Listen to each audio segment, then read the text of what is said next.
Welcome again to online class. हम फिर से 5वीं क्लास की पढ़ेंगे ईवीएस का।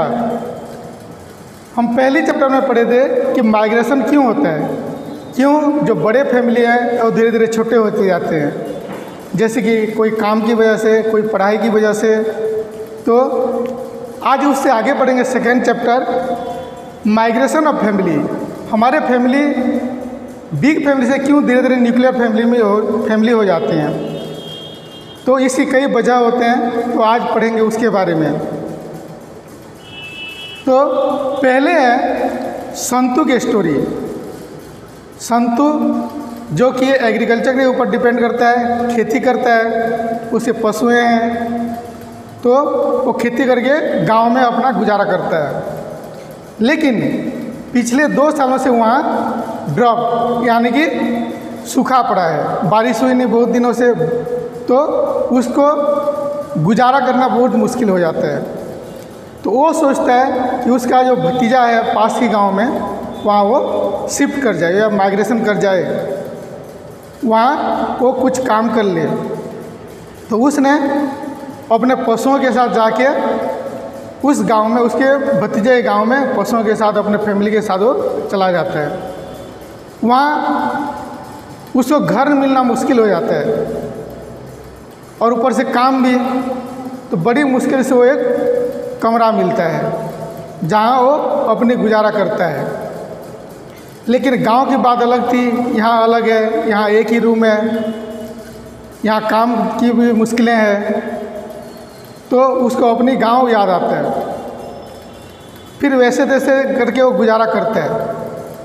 लेकिन गांव का है इसलिए उसको गांव ज़्यादा आकर्षित, क्योंकि वहाँ आसपास के पड़ोस नहीं है, वहाँ सारे अनजान है, पैसे कमाना है, तो ये सारे उसके दिमाग में चलता रहता है और वो अपने गांव को बहुत याद करता है।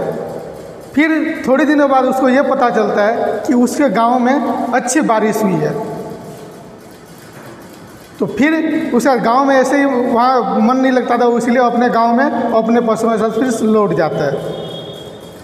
अब इसमें ये पता चलता है कि हमारी मजबूरियाँ हमको एक जगह से दूसरी जगह ले जाने पे मजबूर करता है। जैसे कि संतु है, संतु जहाँ बारिश नहीं हुई, इस वजह से वो दूसरी जगह जाने की कोशिश की, इसलिए उसका फैमिली उसके पास के गांव में वो माइग्रेट कर गए। अब देखते हैं दूसरी स्टोरी।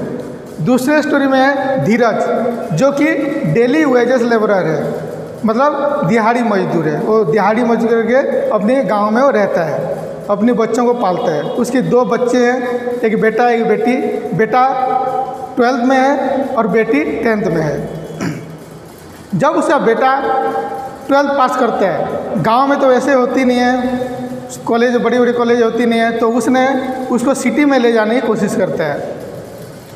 फिर उसका ये भी सोच है कि अगर और 2 साल बाद उसकी बेटी भी 12th पास हो जाएगी, उसको भी बाहर भेजना पड़ेगा, सिटी भेजना पड़ेगा।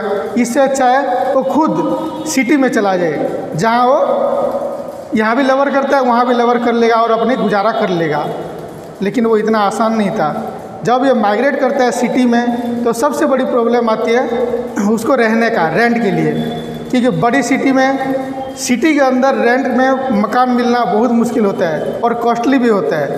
तो वो उसको जैसे तैसे करके उसको सिटी से बाहर उसको एक किराए का मकान मिलता है। और वो किराए का मकान एक कमरा था, जहाँ की वो उसी में खाना बनाता है, उसी में सोते हैं, तो कंजस्टेड हो जाता है। अब धीरे धीरे उसका खर्चा भी बढ़ने लगता है, जो कि उसकी जो दिहाड़ी मजदूरी में उसको होता नहीं, उसको मेकअप नहीं कर पाता।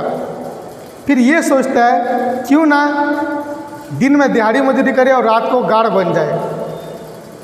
लेकिन वो भी इतना आसान नहीं है, कर तो लेंगे लेकिन उसमें पैसे भी इतने नहीं मिलेंगे जितने वो गुजारा कर सके। शहर में गुजारा करना मुश्किल होता है, अपने बच्चों को पढ़ाना, गुजारा करना। फिर धीरे धीरे वहाँ उसके पड़ोसी भी नए हैं, वो सारे परिस्थिति नहीं है, कमाना है, बच्चों को पालना है, तो एडजस्ट होना मुश्किल हो जाता है। फिर वो गांव को लौटने की सोचता है। तो ये भी एक वजह है, कोई पढ़ाई के लिए, कोई अपनी जीविका चलाने के लिए, अपनी रहन सहन खाना पीना के लिए वो भी बाहर जाते हैं। तो ये 2 वजह थे जिससे कि हम फैमिली माइग्रेशन करते हैं एक जगह से दूसरी जगह को। इसके बाद हम आगे और पढ़ेंगे माइग्रेशन के बारे में। Thank you.